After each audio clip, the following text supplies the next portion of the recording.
Yesterday, here in the hall of the General Assembly, we not only saw Pope Francis speaking to the world about the state of our world today, but then all member states coming together and adopting a new agenda for sustainable development and a set of sustainable development goals.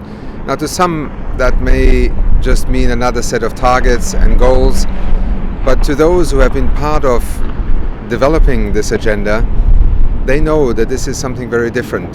One, because all countries participated. Secondly, because it is an agenda that is universal. It applies to all countries, not just some.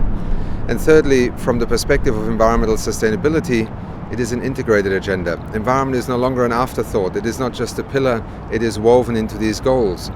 It speaks to the challenges of our time that are becoming ever more dramatic, whether in terms of the challenge of climate change, people displaced, having to flee their countries, or indeed in terms of the economic transformation.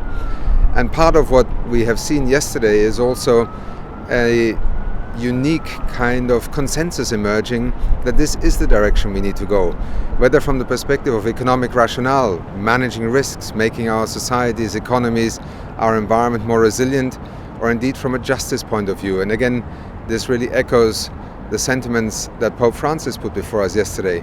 Acting on this agenda is also about justice. It's about equity, including intergenerational equity.